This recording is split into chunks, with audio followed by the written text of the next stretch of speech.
Bismillahirrahmanirrahim. Sayyiduna Iklil. Iklil makna taj. Salah satu nama Rasulullah sallallahu alaihi wasallam yang dinukil di Dalailul Khairat adalah Sayyiduna Iklil. Artinya Iklil mahkota. Mahkota yang dihiasi dengan mutiara-mutiara. Rasulullah sallallahu alaihi wasallam disebut Iklil karena beliau adalah tajul wujud wa zinatuhu, mahkota segala yang wujud, mahkota alam wujud. Mahkota itu dianugerahkan untuk seseorang yang tidak ada lagi yang lebih tinggi daripadanya. Tetapi mahkota kerajaan fulan, sebab dia yang tertinggi di kerajaan itu. Nah, Rasulullah SAW ini tidak ada duanya lagi. Karena itu disebut tajul wujud, itu makna iklil. Sallallahu alaihi wa alihi wa sahbihi wasallam. Kemudian Sayyiduna Mudaththir dengan Sayyiduna Muzammil. Dua nama ini ada di dalam Al-Quran. Ya ayyuhal mudaththir, ya ayyuhal muzammil.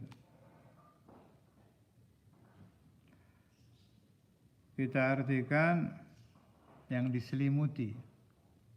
Sama saja, mudaththir, muzammil. Yang berselimut.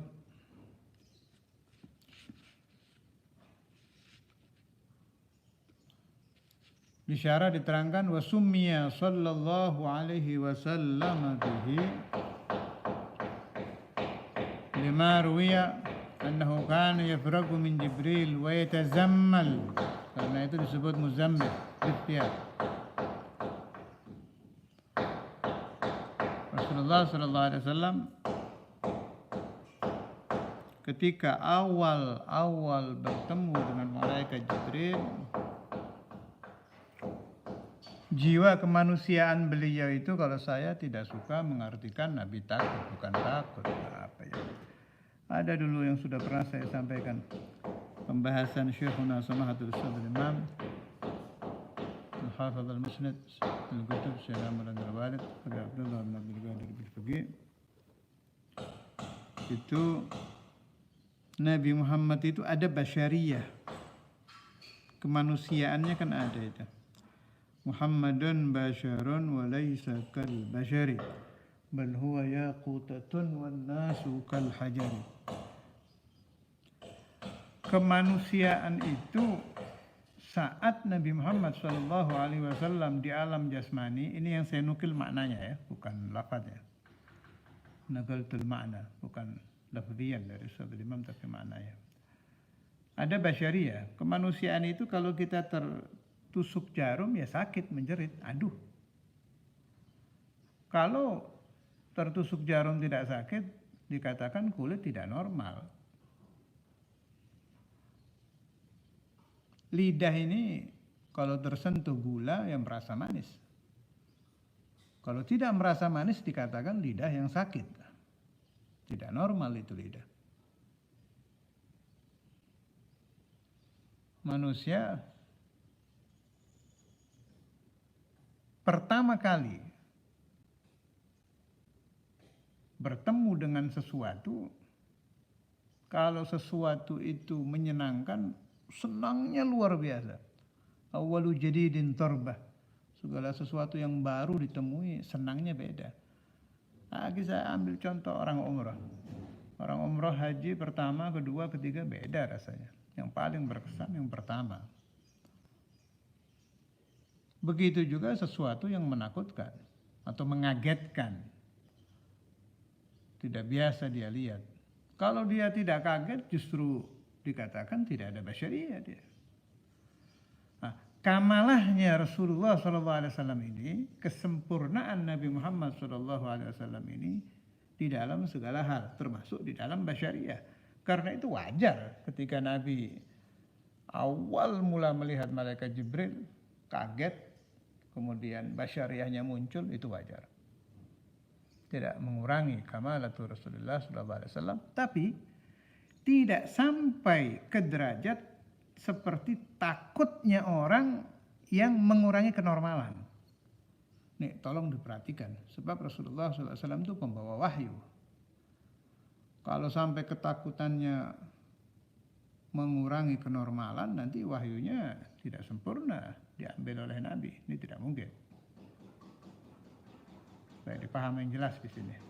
Orang kalau ketakutan biasanya akal dia di dalam memahami sesuatu berkurang.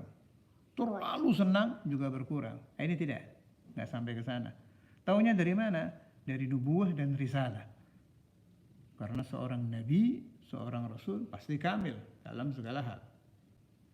Sehingga kadar kaget, saya lebih suka memberi arti kaget. Kagetnya Nabi Muhammad SAW ketika awal mula bertemu malaikat Jibril itu tidak mengurangi kepekaan beliau di dalam menerima wahyu. Tetap sempurna. Allahumma shalli wa sallim wa barik alaihi. Nah, otomatis kedua, ketiga basyariah Nabi berkurang sehingga biasa sudah. Menjadi tidak ada apa-apa. Tapi tetap berkeringat. Di hadis-hadis itu kita baca selepas Rasulullah SAW pasti menetes keringat. Berat kan, inna sanulqi 'alaika qawlan thaqila. Menerima wahyu itu berat. Karena itu ada muzammil, ada mudaththir yang berselimut. Masih di syarah saya baca ini. Ada lagi makna yang cantik ini. Wa qila ma'nahu al-mutadaththir wal mutazammil bil Qur'an. Mudaththir asalnya mutadaththir, itu di tasrif ya. Muzammil asalnya mutazammil, maknanya sama. Rasulullah SAW itu orang yang terselimuti dengan Al-Quran. Nah, ini lebih enak nih artinya.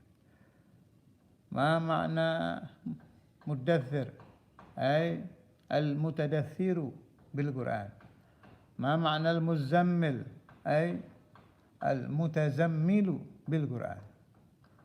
Yang diselimuti Al-Quran.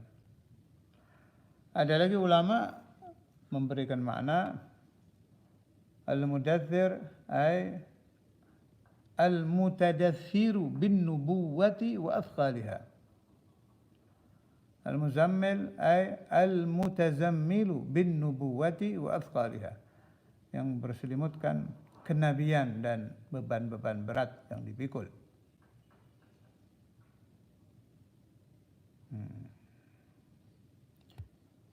Allahumma shalli wa sallim wa barik alaihi. Itu makna-makna macam-macam. Ini saya ambilkan sebagian. Semuanya cocok untuk dinisbahkan kepada Rasulullah SAW. Lanjutkan. Sayyiduna Abdullah sallallahu alaihi wasallam. Makna mafhum.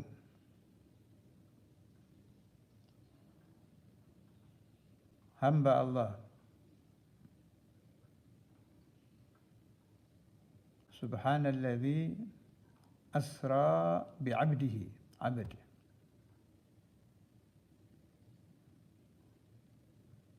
Di dalam kalimat abad mengandung tarbiyah juga kepada umat Rasulullah SAW, bahwa Nabi Muhammad SAW itu tidak ada celah, tidak ada kurang. Watak murid, santri, umat, kalau gurunya atau nabinya tidak ada celah, kesempurnaannya luar biasa, biasanya muncul hulu, berlebih-lebihan. Ini bisa kita saksikan di zaman kita juga. Contohnya banyak, tidak saya sebut ya, kelompok yang mana. Kalau gurunya terlalu luar biasa, padahal zaman kita ini luar biasa paling di 1-2 sisi. Lah ini Nabi Muhammad SAW dalam semua sisi.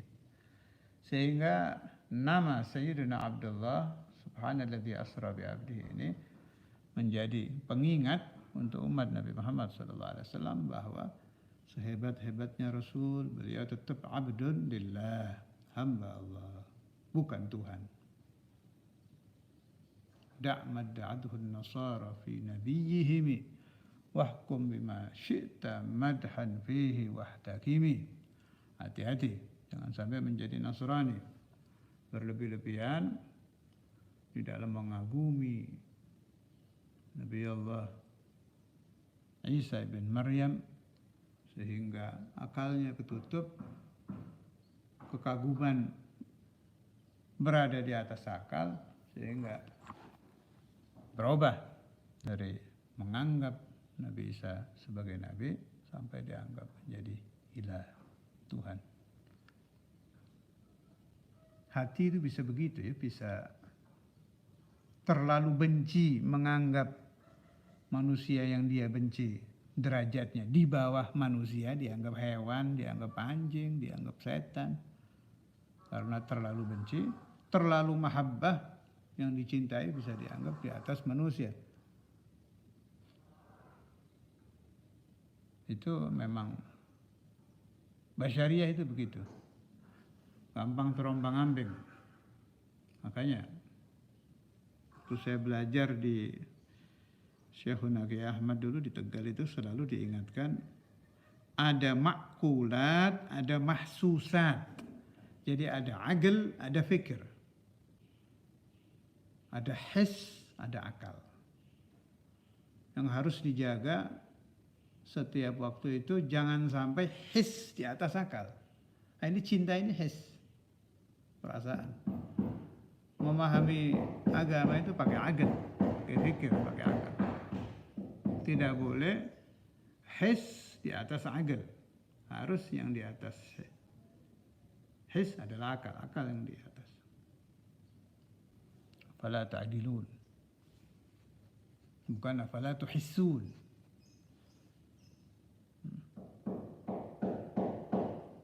Perasaan harus dikontrol. Siapa yang mengontrol perasaan? Akal. Boleh dipraktekkan di sehari-hari kita. Kadang terlalu senang itu mau melebihi dari apa adanya. Sedangkan sifat ilmu itu, apa itu ilmu? Ma'rifatus syai' ala ma huwa alaih. Apa adanya, tidak lebih, tidak kurang. 1 tambah 1, 2. 5 tambah 5, 10. Pas. Nggak naik, nggak turun. Itu ilmu. Ma'rifatus syai' ala ma huwa alaih. Lah akal itu di Dasuki itu ada kata-kata begini di kitab Dasuki itu. Saya ingat itu. Waqad atbaqal aqlu wasyar'u. Hukum akal dengan hukum syara'. Hukum syara' berarti wahyu kan? Wahyu atau hadis Rasulullah SAW itu pasti pas dengan hukum akal. Atbaqa itu cocok, pas antara akal dengan syara'. Lalu bagaimana kalau ada dalil Quran atau dalil hadis dikatakan tidak masuk akal ini? Itu bukan tidak masuk akal, bimakna tidak cocok, tidak pas dengan hukum akal. Akal yang ngomongnya nggak nyampe gitu. Akalnya yang tidak sampai, nggak ada, pasti pas. Nah, na'am, akal ada batas, kalau itu benar. Walil uguli hududun la tujawizuha wal ajzu an darkil idraki idraku. akal manusia ada batas. Seperti yang dipahami di dalam ilmu tauhid, sifat wajib Allah 20 itu kan ada setelahnya itu. Dan wajib bagi setiap mukallaf untuk ayat 3 bahwa Allah Subhanahu wa taala memiliki sifat kesempurnaan yang tidak ada habis-habisnya. Di alam dunia akal terbatas memahami 20 yang kita dituntun oleh ulama-ulama kita. Imam Asy'ari, Imam Maturidi, Sayyidina Sanusi, Imam Ghazali, Sayyidina Abu Bakar Al-Baqillani dan lain-lain, ulama-ulama tauhid Ahlussunnah wal Jamaah sampai yang bawah-bawah, Imam Nawawi Banten, siapa lagi ulama-ulama kita yang ahlu tauhid itu. Nazimu Tilka Ahmadul Marzuki, Imam Al-Marzuki, man yantami lis-sadiqil masduqi aqidatul awam dan lain-lain itu tetap semuanya berkiblat kepada Imam Asy'ari, Imam Maturidi, sifat 20 itu. Tapi apa Allah cuma itu? Ya tidak. Nanti itu di akhirat. Allahumma ja'alna min ahli jannah. Kita akan dibuka hijab melihat sifat kesempurnaan Allah Subhanahu wa taala yang tidak ada habis-habisnya. Jadi saya ulangi lagi, kalau ada kata-kata ini tidak masuk akal, tidak masuk akal Anda, bukan tidak masuk hukum akal. Al-Quran dan Al-Hadis pasti cocok, pas dengan hukum akal. Kembali ke kitab Sayyiduna Abdullah Subhanalladzi asra bi 'abdihi. Fa inna Allah Ta'ala disyarah syarrafahu bihadzal ismi fasammahu 'abda. Allah Ta'ala memuliakan Rasulullah sallallahu alaihi wasallam dengan nama ini sehingga beliau dipanggil Abdullah. Di hadis Rasulullah sallallahu alaihi wasallam bersabda, "Innama ana 'abd, akulu kama ya'kulul 'abd." Saya seorang hamba Tuhan, aku makan seperti cara makannya hamba Tuhan. Nabi Muhammad senang ini dengan gelar Abdullah.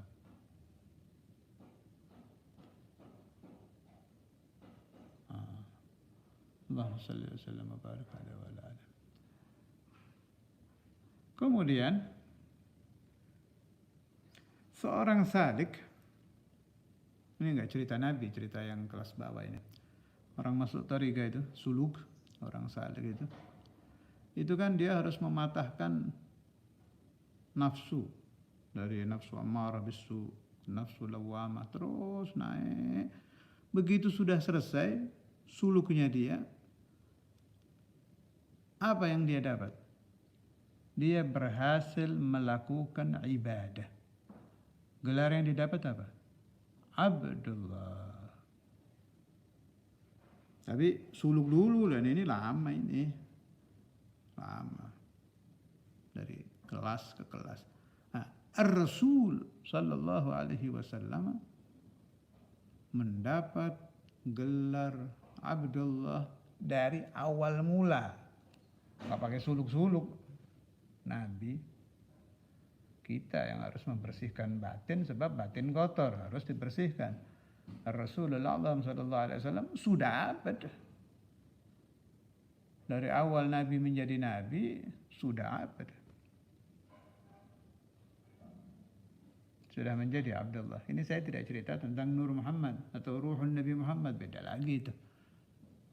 Sebab fi jasadihi sallallahu alaihi wasallam ada Nur Muhammad, ada Ruhun Nabi Muhammad yang sudah terbentuk menjadi satu, menjadi Muhammadur Rasulullah sallallahu alaihi wasallam. Sehingga di zaman sahabat kalau orang ingin melihat Nur Muhammad, ya tinggal lihat Nabi Muhammad, sudah tajassad. Ingin melihat Ruhun Nabi Muhammad sallallahu alaihi wasallam, umpama ada orang membaca, umpama ini keterangan entah di kitab apa itu, di kitab-kitab para nabi sebelum Nabi Muhammad, umpama ya, tolong digarisbawahi kata-kata saya umpama ini. Kemudian menemukan keterangan bahwa ruh yang pertama kali menjawab pada hari Alastu bi rabbikum adalah Ruhun Nabi Muhammad sallallahu alaihi wasallam. Terus dia ingin melihat ruh itu. Kalau dia hidup di zaman sahabat, dia tinggal bertemu Muhammad Rasulullah, sudah jadi satu itu. Antara ruhuhu sallallahu alaihi wasallam dengan nuruhu sallallahu alaihi wasallam sudah tajassada menjadi Muhammad Rasulullah sallallahu alaihi wasallam. Karena itu seuntung-untungnya orang hidup di sebuah zaman adalah zaman ashabu Rasulullah sallallahu alaihi wasallam. Tidak ada keuntungan, tidak ada nikmat yang lebih tinggi dari orang yang diberi rezeki hidup di zaman ashabi Rasulullah sallallahu alaihi wasallam. Kenapa? Sebab mereka tinggal lihat, tinggal datang ke rumah Nabi atau ke masjid Nabi, bertemu, lengkap sudah dia dapat. Dia bisa istimdad kepada nuruhu sallallahu alaihi wasallam, bisa istimdad kepada ruhuhu sallallahu alaihi wasallam. Adapun kita yang ditakdirkan hidup jauh dari zaman Nabi Muhammad SAW harus memakai silsilah. Itu makanya isnad itu penting. Sayyidina Maulana Al-Walid Habib Abdullah bin Abdul Qadir Al-Faqih selalu mengemukakan isnad. Kalau kita tanpa isnad tidak bisa. Nastamiddu, kami mengambil madad. Madadnya siapa? Madadu Rasulullah SAW. Lewat siapa? Lewat guru kami Sayyidina Maulana Al-Walid Habib Abdullah bin Faqih. Beliau yastamiddu dari gurunya Maulana Al-Habib Abdul Qadir, yastamiddu dari gurunya sampai ke Sayyidina Ali bin Abi Thalib, Sayyidina Abu Bakar Siddiq dan sahabat-sahabat yang lain di dalam isnad hadis dan isnad tariqah. Para sahabat yastamidduna min Rasulillah sallallahu alaihi wasallam. Allahumma salli wa sallim wa barik